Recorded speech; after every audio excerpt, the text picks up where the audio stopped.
నమస్కారం, నేను మీ షణ్ముఖ్. ఈరోజు మన మందర పొలిటికల్ అనలిస్ట్ మధుసూదన్ రెడ్డి గారు ఉన్నారు. నమస్కారం సార్. నమస్తే షణ్ముఖ్. విత్తనం దశ నుంచి పంట ఉత్పత్తుల అమ్మకం దాకా రైతులు చేయి ప్రతి అడుగులోనూ పట్టుకొని మేము నడిపిస్తాం అన్న జగన్మోహన్ రెడ్డి గారు, అంటే జగన్ సర్కారు రైతులకి ఏ మేర లాభం చేసింది, ఎంతవరకు నష్టం చేకూర్చింది, ఎంతవరకు ప్రయోజనాలు చేకూర్చిందంటే ఏం చెప్తారు మీరు? జగన్మోహన్ రెడ్డి సర్కార్కి వచ్చిన తర్వాత రైతుల్ని నట్టేట ముంచేశాడు షణ్ముఖ్. దాంట్లో ఏమి చేయకపోయినా నేను రైతులకు అంతా చేసినానని చెప్పాడు. ఆయన మనకి రైతు భరోసా ఉంది చూసావా. రైతు భరోసా అంటే ఏంటంటే రైతుకి అన్ని రంగాల్లో భరోసా ఇచ్చినోడు మగోడు అవుతాడు. ఏది ధాన్యం కొనుగోలు కానీ, తర్వాత విత్తనాలు సబ్సిడీ తీయటం కానీ, తర్వాత పురుగు మందులు సప్లై చేయటం కానీ, రైతులకు పనిముట్లు ఉంటాయి, ట్రాక్టర్లకు పనిముట్లు కానీ, తర్వాత మనకు తైవాన్ స్పేర్లు కానీ, మందు కొట్టుకోవటానికి తైవాన్ స్పేర్లు కానీ, తర్వాత న్యూట్రో ఫెర్టిలైజర్స్ అని అంటారు, అవి ఇవ్వడం కానీ, ఇలాగా రకరకాలుగా రైతుకు చాలా అవసరం ఉంటాయి. అంటే పైపులు ఉంటాయి, రైతులు పైపులు కానీ, బోర్లు కానీ, విద్యుత్ కనెక్షన్లు కానీ, ఇలా చెప్పుకుంటా పోతే రైతులకు గోడౌన్లు కానీ, రైతులకు కోల్డ్ స్టోరేజ్లు కానీ, రైతులకు మార్కెట్ యార్డులు కానీ, రైతుకు మద్దతు ధర కానీ, ఇలా రకరకాలుగా ఉంటాయి. జగన్మోహన్ రెడ్డి ఎక్కిన తర్వాత పత్తి పురుగు మందు ధర, ఈ పురుగు మందు ధరలు ఏమైనాయో తెలుసా? 2014 నుంచి 2019 దాకా ఆ ధరకి ఒక సపోజ్ చెప్తానన్నా, కస్టోడి అని ఒక మందు ఉంటుంది. 1000 రూపాయలు ఉన్న మందు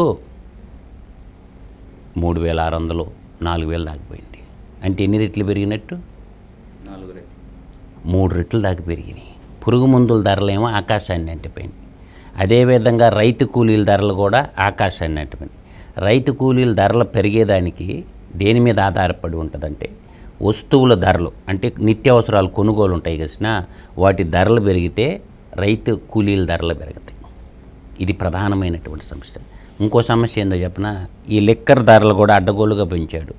60 రూపాయలకి 80 రూపాయలకి చెప్తున్న క్వార్టరు 180 మొదలుకొని 250 రూపాయలకు పెంచారు. అది కూడా వచ్చి రైతు మీద పడుతుంది. ఎందుకంటే వాడు బుడ్డి అయింది రావుడు. అందువల్ల ఈ క్వార్టర్ ధర కూడా పెరిగిల్లా. అదేమంటారు, నా క్వార్టర్ తెచ్చిస్తే కానీ నేను రానంటారు. ఇట్లాంటి సమయంలో అసలు రైతు కుటుంబాలు ఎన్ని ఉన్నాయి? రైతుల్లో అందరు రైతులు వ్యవసాయం చేస్తారా? కౌలు రైతులు ఎంతమంది ఉన్నారు రాష్ట్రంలో?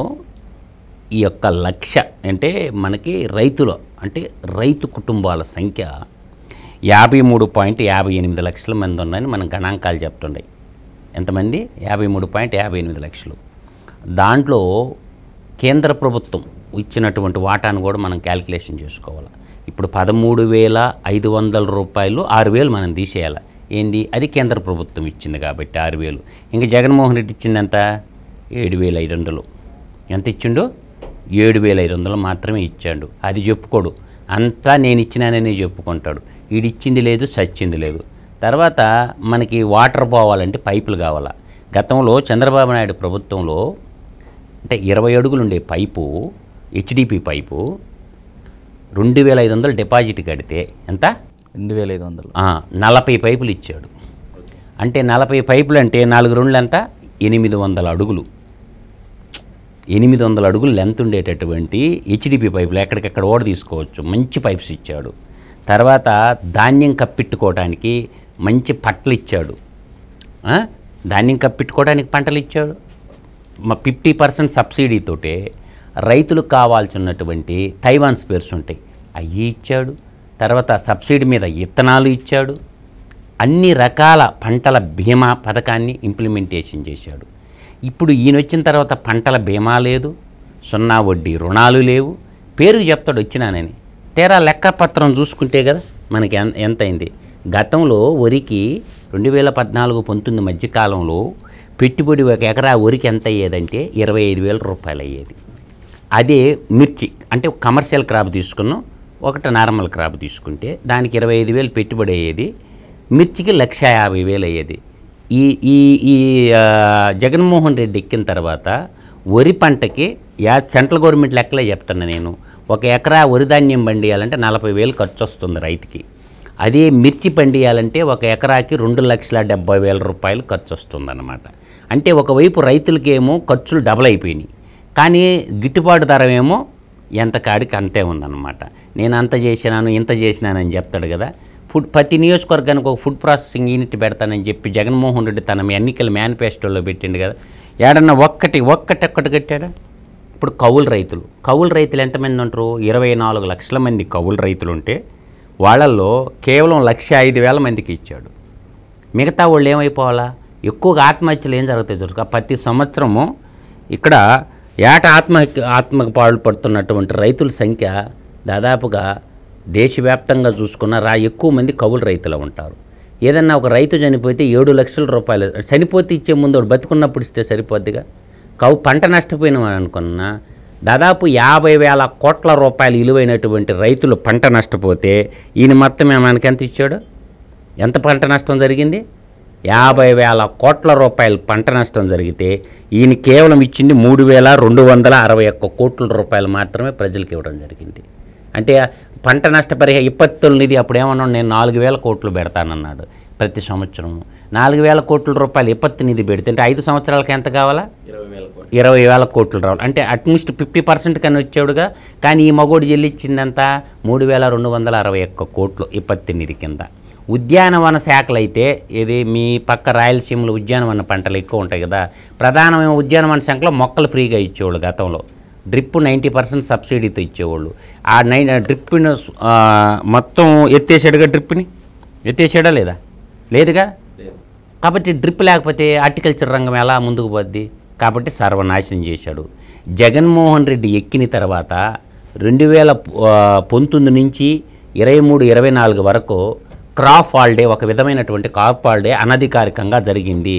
ఆ లెక్కలు బయట పెట్టడంలో దాదాపుగా 1,32,00,000 ఎకరాల్లో ఎంత? 1,32,00,000 ఎకరాలు పంటలే పండించాల, పంటలే ఇలా క్రాప్ హాలిడే. ఈ క్రాప్ హాలిడే ముఖ్యమంత్రిగా తయారైపోయినాడు అనమాట. ఓకే. అయితే ఇంకొక విషయము, మామూలుగా ప్రభుత్వం ఇందాక పంట నుంచి అంటే విత్తనం దశ నుంచి పంట ఉత్పత్తుల అమ్మకం దాకా అని చెప్పేసి అన్నాము. అయితే ఈ పంట ఉత్పత్తుల అమ్మకం దాకా జరిగే ప్రాసెస్లో ప్రభుత్వము ప్రతి కింటాకు ఇన్ని రూపాయలు రైతుకు చెల్లిస్తుంది అని చెప్పేసి చెప్పడం జరిగింది. అసలు ఏంది దీంట్లో నిజాలు ఎంత, ఏ దానికి ప్రభుత్వం ఎంత ఇస్తుంది ఒకసారి తెలియజేస్తారా?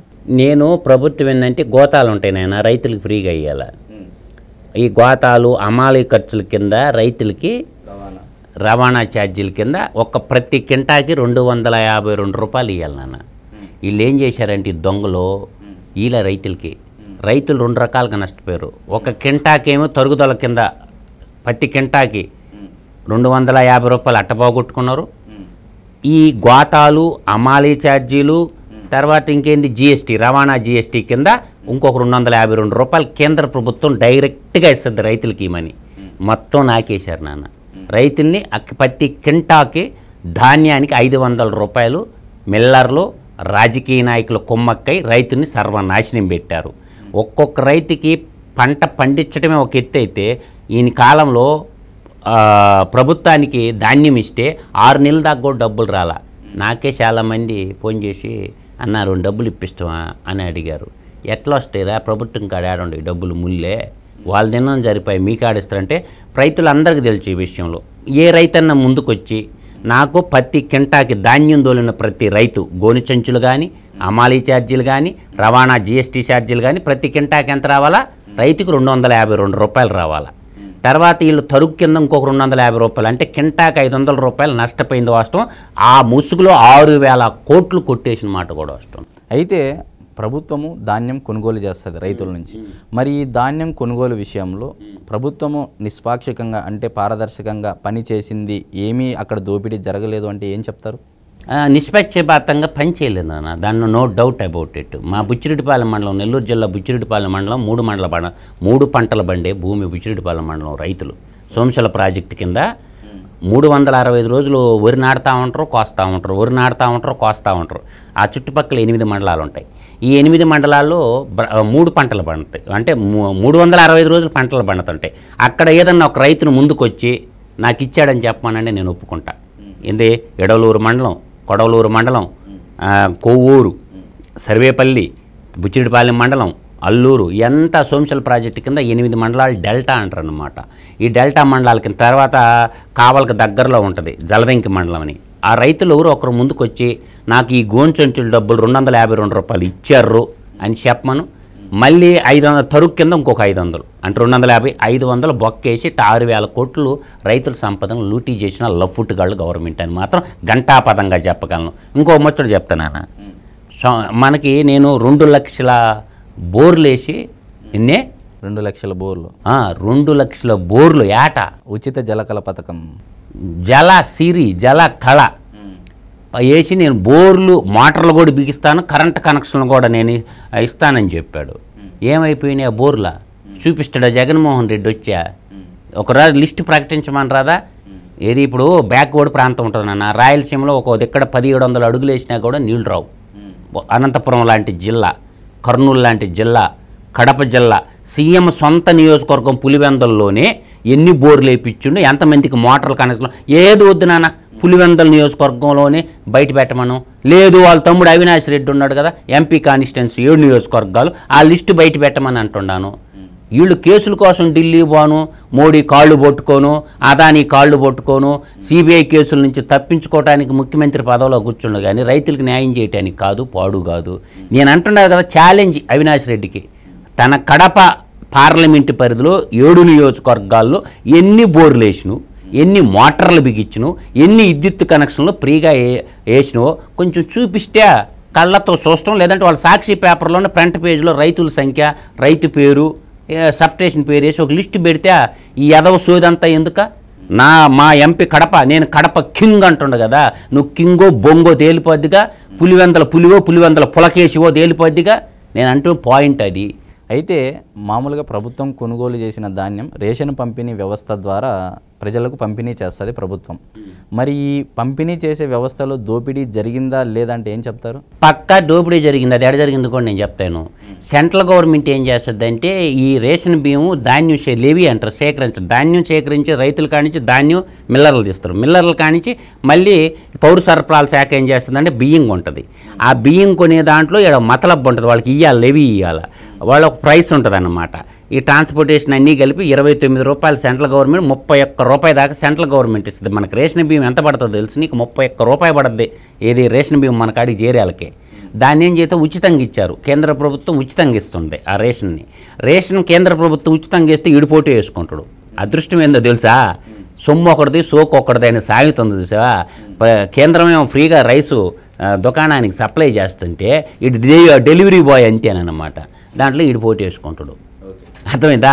దీన్ని ఏం చేశారు? పల్లెల్లో తిరిగి 10 రూపాయల లెక్కన గ్యాంగ్ ఉందన్నమాట, జే గ్యాంగ్ అనే ఒక గ్యాంగు. రేషన్ మాఫియా అంతా ఆ దూరంపూడి చంద్రశేఖర్ రెడ్డి ఉన్నాడు కదా, కాకినాడ సిటీ ఎమ్మెల్యే, ఆంధ్రప్రదేశ్ అంటే ఒక్కొక్క దాన్ని ఒక్కొక్కడిని పెట్టుకున్నాడు. గుట్కా మాఫియాకి ఒకడు, రేషన్ మాఫియాకి ఒకడు, లిక్కర్ మాఫియాకి ఒకడు, ఇట్లా ఒక్కొక్కడు ఒక్కొక్క మాఫియాకి అప్పచెప్పేసిండు. గంజాయి మాఫియాకి వాడు ఎమ్మెల్సీ ఉండ జూనియర్ జగన్ అనంతబాబు, వాడు డ్రైవర్ను మర్డర్ చేసి డోలు చేసి ఓట్లు ఏమని తిరుగుతుండ చూసావా? ఒక హంతకుడు వాడేమో గంజాయి, ఈడేమో దూరంపూడి చంద్రశేఖర్ రెడ్డి ఏమో రేషన్ బియ్యం. తర్వాత ఈడుండు గుట్కా వ్యాపారాలు, గుట్కా నిషేధిత కదా, ఆడు గుంటూరు ఎమ్మెల్యే ఒకడు, వాడికి అప్పచెప్పేసిండు గుట్కా ఒకటికి. మైన్స్ మొత్తం వాడు సొంత తమ్ముడు వైఎస్ అనిల్ రెడ్డిళ్ళ గనుల శాఖ మొత్తం వాడికి అప్పచెప్పిండు. ఒరే బాబు ఇసుక మొత్తం నీది. డిస్టిలరీస్ మొత్తం మన ఏటు వాళ్ళ విజయసాయి రెడ్డి, వాడు ఏడుంబాకం విజయసాయి రెడ్డి కదా వాడి పేరు. నేను అదే చెప్తుంటా, వాడు ఏటు ఆ సారాయి రెడ్డి, మిథున్ రెడ్డి, ఈ సాయి రెడ్డి వీళ్ళిద్దరు కలిసి లెక్కర మొత్తం వీళ్ళు చూస్తుంటారు అన్నమాట.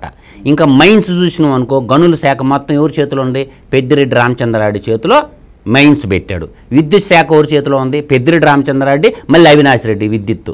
అంటే 36,000 కోట్ల రూపాయలు ఒక టెండర్ ఉంది నాయన. మోటార్లకి మీటర్లు పెట్టి సంతకం పెట్టి వచ్చారు ఢిల్లీలో. అంటే రైతు మోటార్లకి మీటర్లు పెట్టాలని ఆ పథకాన్ని అడ్డం పెట్టుకొని ప్రతి బోర్కి మోటార్ బిగిస్తే నేను అనంతపురంలో తరుముకున్నారు, ఏఈని డిఈని తరుముకున్నారు. ఆ పథకం ఇంప్లిమెంటేషన్ చేసి రైతుకి ఇప్పుడు ఎక్కడ పెట్టుకోవాలా? ట్రాన్స్ఫారం కాడ మీటర్ పెట్టుకొని లెక్క రాసుకోవాలి. రాత్రులు దొంగలు ఎత్తుకొని పోతే ఆ మీటర్ కాస్టు అయ్యిన కాస్ట్ కాడికి మన షిరిడి సాయి ఎలక్ట్రికల్ వాళ్ళకి 36,000 కోట్ల రూపాయలు దోచిపెట్టడానికి ఈయన సిద్ధం అంటే అది సిద్ధమైంది. రైతు సొమ్ము రైతులకు తెలియకుండానే 36,000 కోట్లు నాకేయటానికి షిరిడి సాయి ఎలక్ట్రికల్ మొత్తం ప్రణాళిక రెడీ చేసుకున్న సన్ముఖు. ఇటువంటి విషయాలన్నీ చర్చించకుండా బూతు మాటలు గలీజ్గా మాటలు నువ్వు మాట్లాడాల్సి ఉంది. ఇది చెప్పొచ్చుగా. ఒక ఎలక్ట్రికల్ కంపెనీ ఉందా ప్రభుత్వం తరపున? మీటర్లు తయారు చేసే కంపెనీ కూడా పెట్టలేమా? అంటే రాజకీయం అనేది వ్యాపారాత్మకం చేసుకోవటానికి, తన సొంత మనుషులకు దోచిపెట్టడానికి కాదు. ప్రభుత్వ రంగంలో మిల్క్ నిత్యం వాడతారు నాన్న. ప్రభుత్వ రంగంలో డైరీ ఉండాలి. అంటే ప్రైస్ పెరగకుండా కంట్రోల్ చేస్తుంది. ప్రభుత్వం ప్రైవేటు 2 పట్టాల్లాగా పోవాలి. టోటల్ ప్రభుత్వం ఉండకూడదు, టోటల్ ప్రైవేట్ రంగం ఉండకూడదు. కాంపిటీషన్ క్రియేట్ చేయాలి. కాంపిటీషన్ ఎట్లా క్రియేట్ చేయాలా? ఇప్పుడు మన డైరీ ఉందన్న, ప్రభుత్వ రంగంలో విజయ ఉన్నది, మన బ్రాండ్ విజయ కదా. మన బ్రాండ్ విజయ ఉండాలా, ప్రైవేట్ ఉండాలా. అప్పుడు పోటీ పడతాయి 2 సంస్థలు. పోటీ పడినప్పుడు ప్రైసింగ్ పాలసీ ధర పెరగకుండా వీళ్ళు ప్రైవేట్ వాళ్ళు పెంచారనుకో, విజయ డైరీ వాళ్ళు కంట్రోల్ చేస్తుంటారు. అట్లా ప్రొడక్షన్ అనేది ఎప్పుడు కూడా ప్రభుత్వం ఉండాలా, ప్రైవేట్ ఉండాలి. సిమెంట్ ధరలు ఈరోజు ఎంత ఉంది? 400కి ఎందుకు పోయింది బస్తా? ఏం పెరిగింది 400 పోవటానికి? నాకు చెప్పండి. గనుల్లో నువ్వు టన్నుకి ఎంత కడుతుండో? సున్నప్రాయికి బూడిదే కదా, బూడిదకి ఎంత కొంటుండో? సున్నప్రాయి ఏమో టన్నుకి 50 రూపాయలు ఇస్తాడా రాసిచ్చా? సిమెంట్ కట్ట 50 కేజీల బ్యాగ్కి ఏమో 400 రూపాయల. ఏంది మతలబ్బా? డబల్ అయిపోయింది సిమెంట్ బ్యాగ్. అంటే సిమెంట్ ఇండస్ట్రీ అంతా ఏమైంది? మిలాఖత్ అయిపోయింది. అందువల్ల ఎప్పుడు కూడా ప్రభుత్వ రంగంలో అన్ని రకాల ప్రొడక్షన్ ఉత్పత్తి చేసేది ప్రభుత్వ రంగంలో ఉండాలా, ప్రైవేటు రంగం ఉంటే అప్పుడు ధరలు కంట్రోల్లో ఉంటాయి. అది నేను చెప్తుండేది.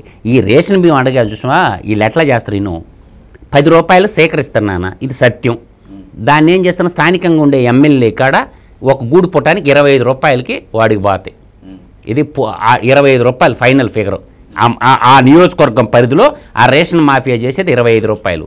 వీళ్ళు కాడి నుంచి పోటీకి పోయి ఆ నుంచి ఏంటంటే విదేశాలకి, ఆఫ్రికా దేశాలకి, శ్రీలంక లాంటి దేశాలకి ఎక్స్పోర్ట్ అయిపోతుంటాయి. బంగ్లాదేశ్కి, శ్రీలంకకి, ఎక్కువగా ఆఫ్రికా దేశాలకి ఎక్స్పోర్ట్ అయిపోతుంటాయి. ఇది పెద్ద మాఫియా, రేషన్ మాఫియా, వేల కోట్ల వ్యాపారం అన్నమాట.